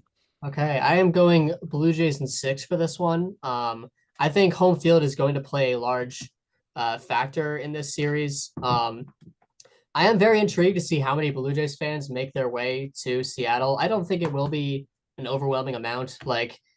I thought Cubs fans were going to be very well represented at American Family Field, and it wasn't as great as I thought. So I think it'll be kind of similar for the Blue Jays series. I'm sure there will be definitely more Blue Jays fans in Seattle than there were Tigers fans, no doubt. Obviously, there's a lot of British Columbia Blue that have an easy trip down. But ultimately, I think home field will play a large factor. I think the Blue Jays are going to win the 2 in the Rogers Center. The Mariners are going to win 2 of the first 2 at T-Mobile Park. The Blue Jays will steal game 5 on the road and then go win game 6 at home. And now for the NLCS. Yeah, onto the NLCS. Despite the Brewers' dominance in the season series, I have the Dodgers winning this one. I think they'll split at American Family Field, and then the Dodgers will take all 3 at Dodger Stadium, and I have the Dodgers in 5. What about you? I am going Dodgers in 6. I'm pretty similar to where you are. I don't know. I would, as much as I would love to see the Brewers win this one, I think it'd be very fun. But it's the classic money versus not money, right? This is like a Rob Manfred legacy series. He needs the Dodgers in this one so bad. Yeah, exactly. And he needs a sweep. Even a 7-game series is tough for his narratives. Exactly. Yeah, I don't want the Dodgers to win this one. I would love to see a Brewers Dude, I want a Pilots World Series so bad. That would be so sick for me. Brewers Mariners would. I mean, that would Nobody. be so awesome. Okay, let me ask you a question. If we get the Brewers Mariners World Series, do you think the Pilots are brought up at all on the broadcast? Yes. Okay. I think so. How many times? I think it's going to be once, if at all. Yeah, I think it'll be once or twice. Yeah, we're not, it's not going to be the if it was that, remember the 2021 Costas Showalter Jim Cott that broadcast, I think it would be brought up every game multiple times. Yeah. That's a great point. But with Joe Davis and and John Smoltz, I don't think it'll be as exemplified. Because even I mean John Smoltz would have been a kid when the Pilots existed, even, so it's not like he had 1969. Yeah, it's not. Yeah. It's not like Marshall. he has a huge connection to them. They have Ken Rosenthal doing like a stand up at the Lowe's where Six Stadium was. Yeah, we need that. We need that. We need Um, the series so bad. unfortunately, I don't see a strong possibility of it happening. At But least on like, the let me dream. I mean, yeah. I'm predicting both teams lose, but yeah, let me dream. Let me dream of a pilot series. Yeah, right. Yeah, I don't, yeah, I've talked about the Dodgers like the last month of how dominant they are. I don't watch these series wanting the Dodgers to win. It's No, my expectation. I mean, honestly, like they didn't look that overwhelmingly good in that series. It's true. I mean, they got Like I a think the Brewers looked better in their series than the Dodgers did. There is that. true. The Blue Jays looked, I think, convincingly better than the Mariners, but we will see. Yeah, exactly. Yeah, the Dodgers are they'll probably throw out Snell game one. They'll probably have their normal rotation: Snell, Yamamoto, Otani, and then Glass now. Um, yeah, that's rough to go against, but we'll see. I hope I'm hoping to see the Brewers, just outclass them in some way. Um, but yeah, anything more before we wrap this up? Yes, I do have one more thing, and you're gonna hate me for going on this tangent 2 hours into the show, but it needs to be said. I'm also gonna need screen share on, by the way, at some point. But we need to talk about the real reason why the Mariners won Game Five, and that, of course, is because of salmon. Uh, I think a lot of baseball fans didn't know this before Friday. I didn't know this until I went to Seattle in July. Much like the Brewers do the sausage race every game, or the Nationals do the President's race, the Mariners do the salmon race. They have 4 different salmon mascots that run the length of the warning track every game. I believe they've been doing this for 2 years now. And the main part of this bit is that one of the salmon, named Humpy, is kind of like this like lovable loser character that they've created, where he, like, not only has he never won a race, but he never even comes close. Like if you look at I went to 3 Mariners games this year and I watched 3 salmon races, and if you look at this year's NL West standings, Humpy is the 2025 Colorado Rockies every single night. Like there's not even like oh, Humpy might win this one. It's like, no, he's 20 seconds behind every single time. Um, Humpy was 0-165 going into the 15th inning, where they decided to run the race for a second time. And he won. He won the race in the middle of the 15th inning. And the Mariners immediately walked off afterwards. And like this may just seem like some stupid little bit that the Mariners do. I don't think anyone understands how seriously this race is actually taken. Like if you look at some of the crowd videos, there's people in the tensest game of their life, like actually cheering this on. There's fans yelling like "I love you, Humpy," like before he even wins. Like they're cheering for him as he's coming out before the race. Uh, and he ends up winning, obviously. Um, just to give you an idea of how seriously this is taken, the Mariners, before the LDS, during the wild card series, they did a inter squad scrimmage that they invited fans to, because they felt like inviting fans would bring it closer to postseason atmosphere than if they had just done it in an empty ballpark. And they ran the salmon race during the scrimmage, and Victor Robles jumped into the race and crossed the finish line himself, which you could really only get away with doing during an inter-squad scrimmage. But he was asked by media afterwards why he did it, and he said, because I didn't want Humpy to win. And I have one more point to make on this before I get into my main point. I'm sorry this has been so long, but this is where I need the screen share.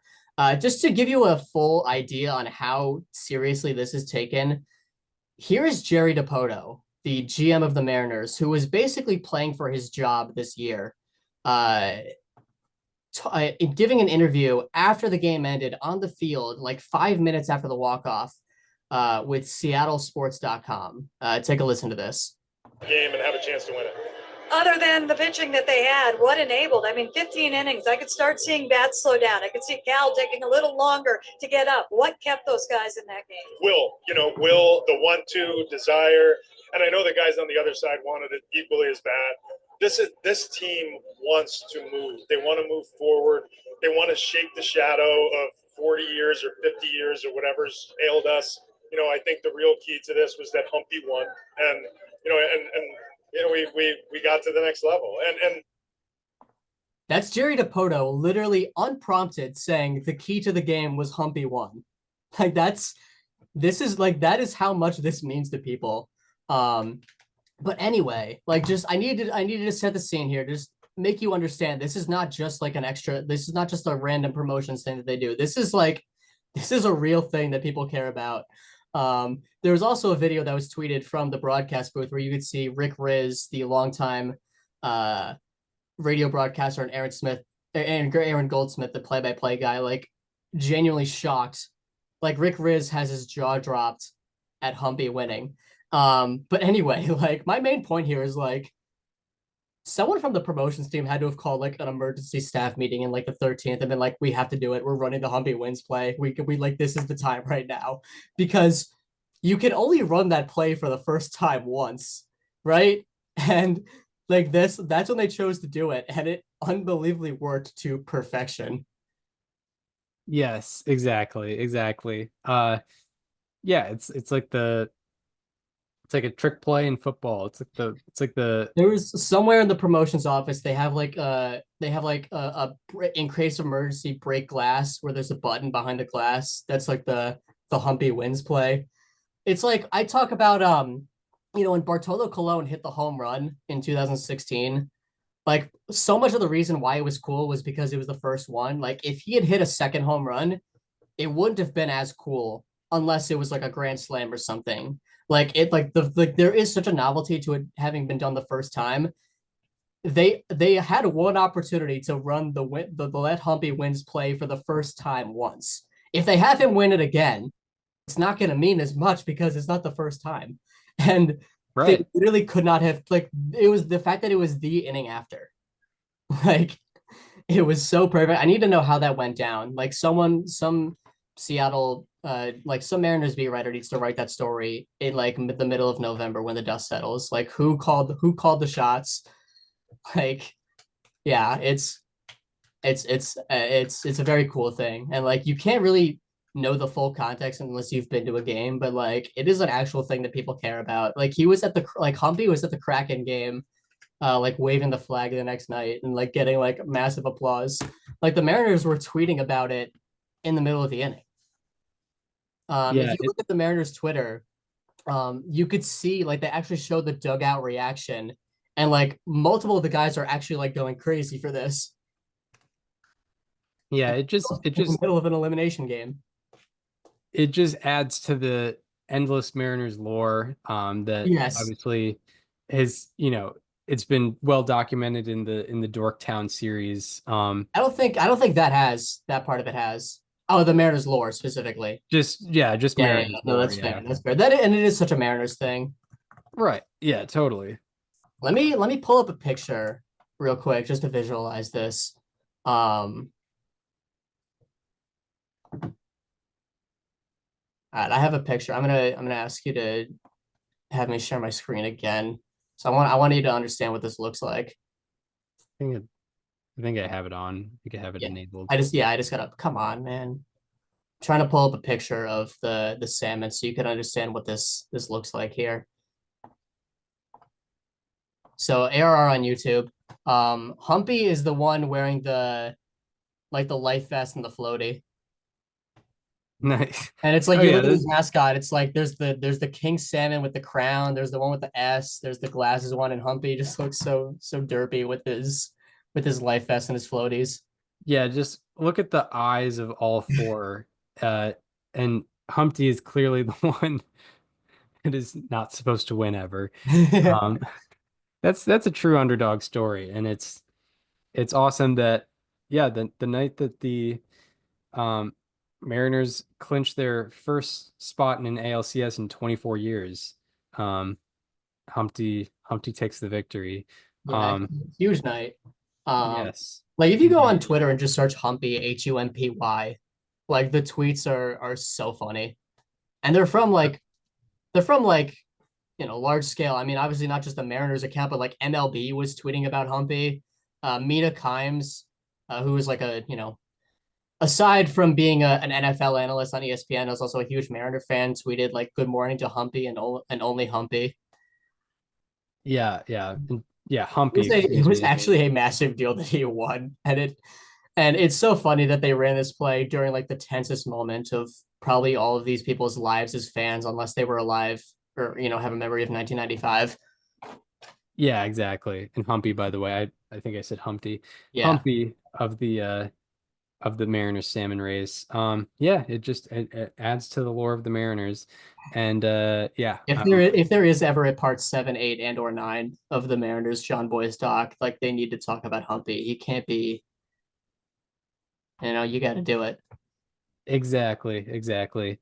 But yeah, I think that's a great way to conclude this episode. Excited for what the LCSs will bring to us. It's been a wonderful postseason so far. No complaints on my end, except maybe the Red Sox could have made it a little further. But yeah, we hope you enjoyed this one. If you were listening on Apple Podcasts, Spotify, and want to watch the conversation as it happens, go to the YouTube channel. It is called Above Replacement Radio. Also, if you want to follow us on social media, follow me on Twitter at Chris_Gianta. Follow Daniel on both Twitter and Instagram at Daniel_Curran, and follow the show on Instagram at Above Replacement Radio for all the show needs. We hope you enjoyed this one, and we hope to see you next time, where we will be talking all the happenings in Major League Baseball once again. See you then. This conversation is over.